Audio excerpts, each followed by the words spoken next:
Mes amis European, my German friends, how are you? My friends in Brussels, Monsieur Barnier, how are you doing with our British government?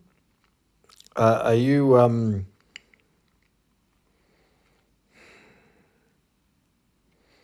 well?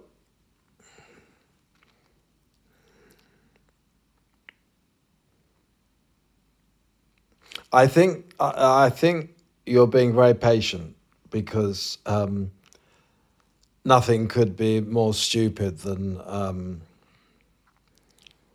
break with our largest trading partner. And I noticed in the FT today that the government is preparing for billions and billions worth of paperwork checks that have to be done at the points of entry, particularly Dover. And they've got no computer systems, and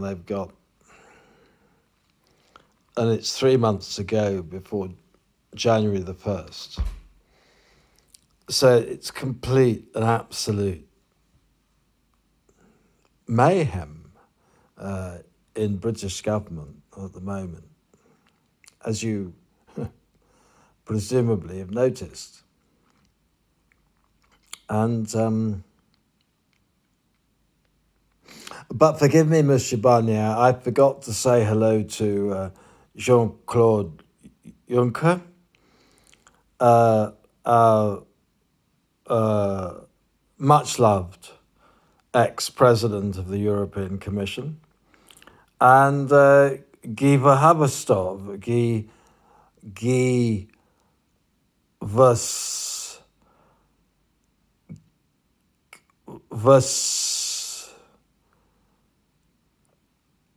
oh God, Verhofstadt, Guy Verhofstadt. How are you, Guy? How is your lovely, lovely, lovely, lovely wife, whose name I don't even know? I just saw her give you the sweetest of kisses one day on a video. I thought that was so wonderful that you loved each other that much. And how's the wine? How did the wine this year? Did you get any? Did you? When was the last time you went to Italy, to your wine place? But so it's great to be back. I've been off the air for about 8 weeks. I've been in lucky lockdown. I settled into my new flat in Hastings very well. My flatmate Jason Parker, who I absolutely love to bits, moved out to stay with his girlfriend, so I've got the flat to myself, which works out perfectly. And I've had the most amazing lockdown. It's been quite extraordinary.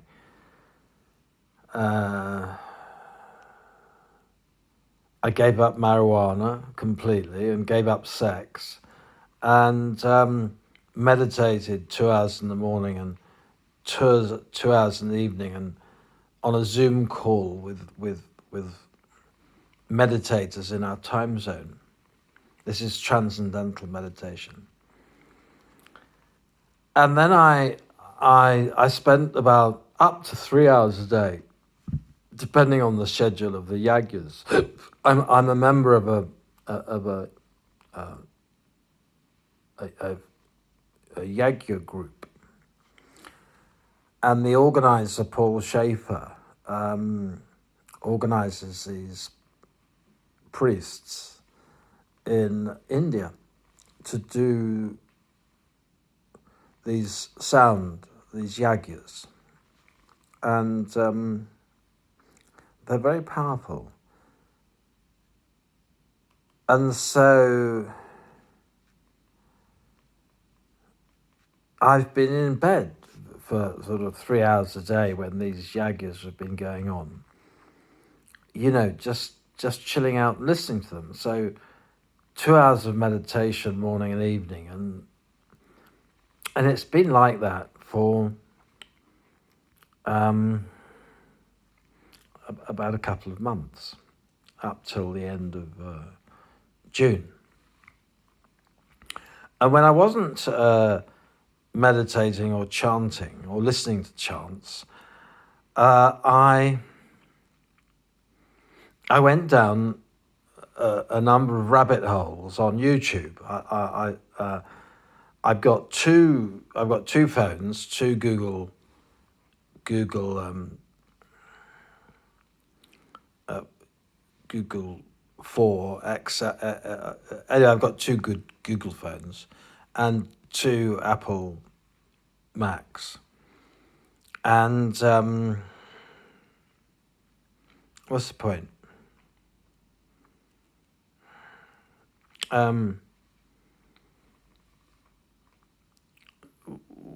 Oh yes. So the point was that I discovered YouTube, and I discovered that anything you wanted to know about anything, whether it's Tesla, Tesla story, or whether it's the Bitcoin, the altcoin, blockchain story, which I've been following, or whether it's the collapse of the global financial system. It's all there on YouTube. So if you go up to my YouTube channel, Paul Cragg, and subscribe to me, have a look at my lists. There's hundreds of them, and I'll get to sort them out into policy areas in the fullness of time. But that's the thousands of hours that I've been on YouTube in the last 3 months, and absolutely fascinating. Absolutely fascinating. I pay £10. I pay for a premium YouTube account, so I don't get any advertising. It costs me £10 a month.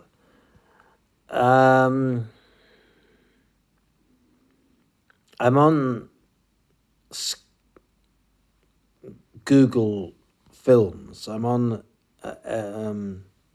Google Music and Google Movies. So I can choose my movies, which I've seen some good Tarantino ones, and one in particular called Above Majestic, which is starring David Wilcox and the team at Gaia, and that's an absolute must-see. That's Above Majestic, spelt with a J, and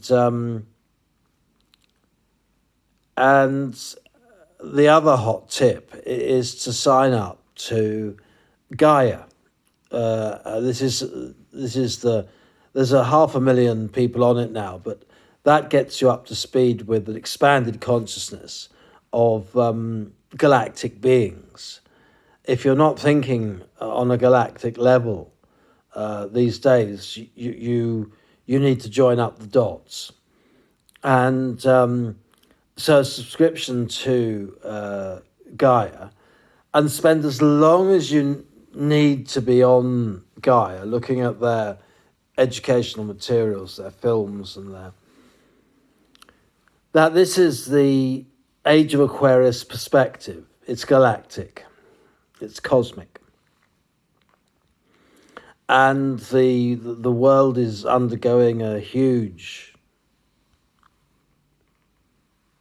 transformation as we leave the age of Pisces and come into the age of Aquarius. And what was the point? Oh, YouTube. So if you go up to my YouTube site, subscribe, have a look at the lists. I recommend that you watch that movie Above Majestic before you do so, because if you think that it's some conspiracy theory or some stupid idea that there are light beings, the Federation, the Galactic Federation, that there are light beings from other civilizations, including the Pleiadians, then you really do need to get that subscription and look at what, for instance, David Wilcox and others are saying. There's Bruce Lipton and most of the Age of Aquarius thinkers are on Gaia. So if you're not a member of Gaia already, and you it's the first time you've heard about the Pleiadians, then Gaia's got to be your first stop, and there's not much point listening to me tell you about galactic civilizations and their role in the transformation, because it'll just seem impossible from a limited expansion of space-time. And but this is not a quarterly report. This is actually just a one-off report to tell you about what happened tonight. It's about 2:00 in the morning now, and I've just come back from the hospital. Now, so I said I'd gone into my cave and doing all this meditation and chanting, and no marijuana, and doing yoga and trying to get my vibration up.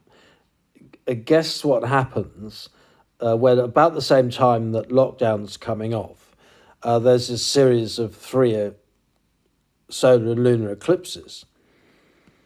And the third eclipse was so energy changing that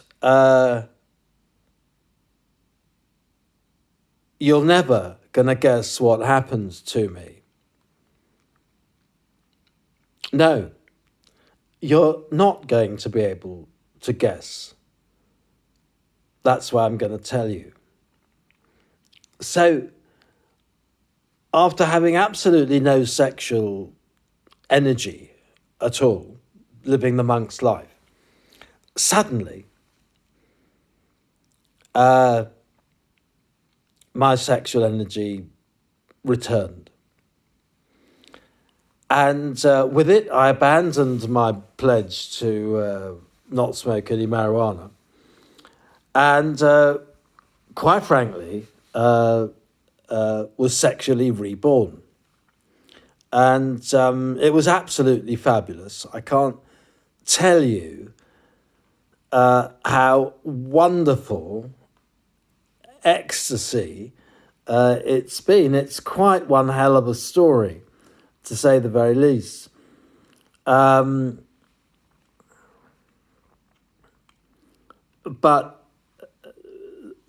the reason I'm making this video, having just come back from the hospital, is that after the most amazing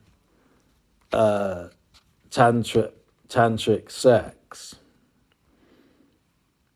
with the most beautiful 26-year-old, who I love to bits, but I took a Viagra and I took 4 Pro Plus pills and coffee to helped me keep a erection, and a bit of weed, and we had the most fantastic sex for 12 hours. One orgasm every 4 hours. And when I got to the third one, I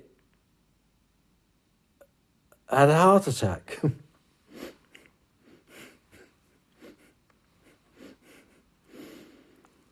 And it was just too much for me. It was just absolutely, my heart couldn't take it. And it was like a wake-up call, It was like if you want to perform sex at this level, you've got to do half an hour's rowing a day, exercise a day to get your lungs working. Because with my smoking and with my no exercise, my physical health is absolutely awful. And I literally landed up having a heart attack on my third orgasm with the most divinely beautiful 26-year-old you can possibly imagine.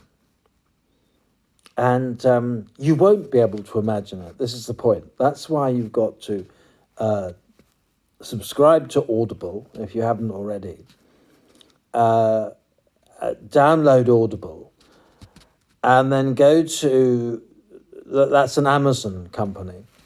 Download and sign up for Audible, about £10 a month.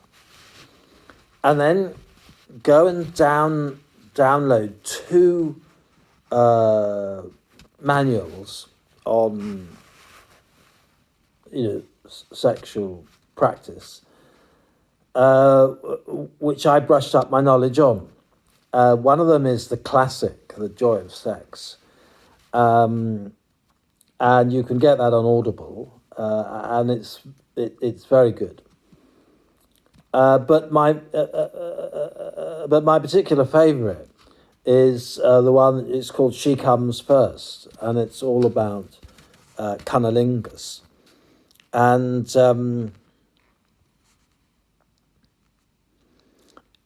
there's no much point listening to my story, my sexual story, until you've downloaded Audible and listened to those.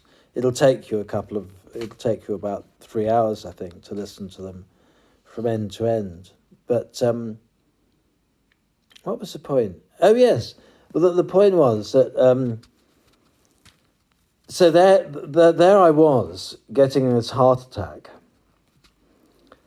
and I was like pains in my chest, and I was promising myself I would never take 4 Pro Plus again, and the maximum I'd ever take was 2.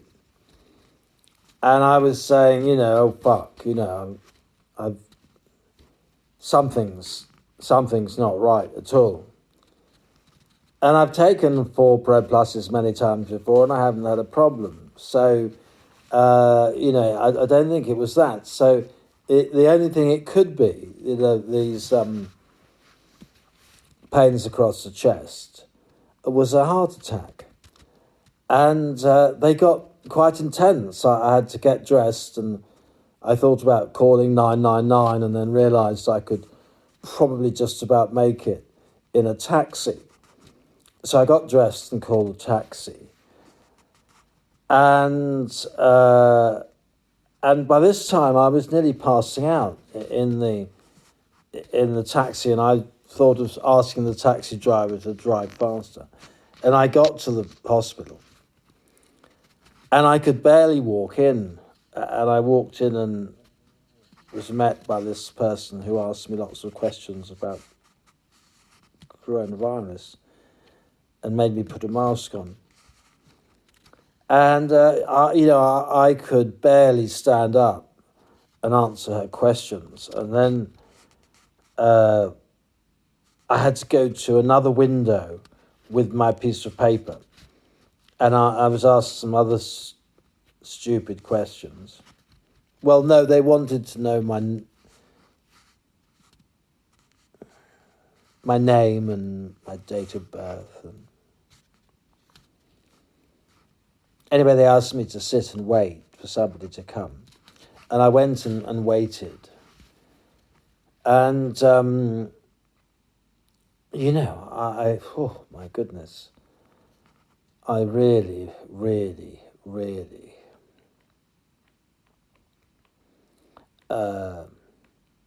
thought, they were going to have to keep me in.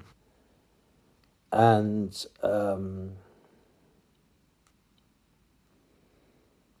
quite frankly, that's the last thing that I wanted to happen. And so when they called me about 15 minutes later, luckily I was feeling, about the last 5 minutes, I was feeling a bit better. And I went into a cubicle with a nurse who asked me lots of silly questions. And I explained I'd got these, but it fell off me. As soon as I walked into the cubicle, I felt completely okay. And it sort of just, it went as fast as it came on. And which was a great blessing, because the last thing I wanted to do was to give a blood sample. And so they took my blood pressure and it was low. And then they wanted to take a blood sample. I said, look, at this point, I'm going to go home. I've had a wake-up call. I've got to start doing my rowing and get my lifestyle together. And, nature sent me a heart attack as a wake-up call if I want to have sex at the level that you'll have to read about, you have to listen to on Audible, The Joy of Sex, and She Comes First. And then you can, when I do it, I shall do a book on Audible, and you can download that, and I'll tell you all about my sexual adventures. And I look forward to that. I'm sure it's going to be a really hot seller. And so that's it, mes amis.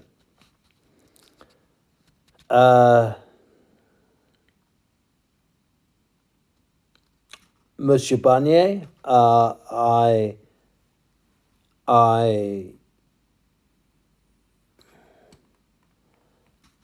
salute you. I think you're doing as good a job as you can. I think the British position is completely ridiculous. And,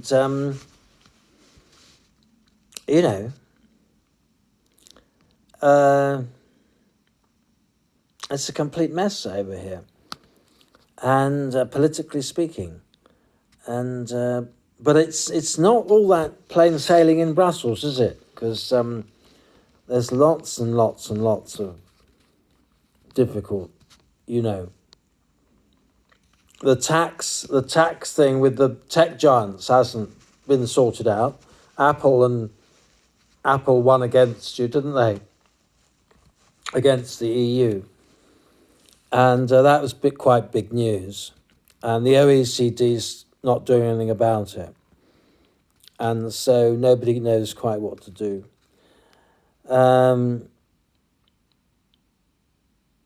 But that's another story, isn't it? And so I'd like to sign off. It's, I don't know, 3:00 in the morning. I've got to get some kip. And I've got to sign off. I've got to say, I've got to sign off to my local audience in Hastings and the Board of Trustees of the National Health Sussex Foundation, and to my Radio 4 listeners, and to my Radio 2 listeners specifically. The Radio 2, the Jeremy Vine Show. I've done a whole series of exclusives for the Jeremy Vine Show on my multiple research visits into the psychiatric hospitals in the East Sussex area. I've done 3 and got thousands of hours of undercover recordings, secret recordings, which I'm sure are going to prove very probable. But while I was doing some of them, I did them live while I was on the Jeremy Vine Show. And if you haven't heard about it, that's because Jeremy Vine never answered my emails. I sent them to 2 emails, and I sent a copy of the audio, and I had never heard a dicky bird from them. But eventually, they're going to get the picture, and somebody's going to contact me from the Jeremy Vine Show, and I look forward to having a lot of fun with Jeremy on the Jeremy Vine Show live.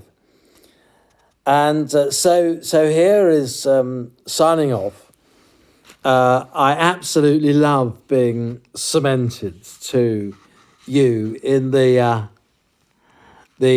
kinky way that I am. Sending you my love, Paul.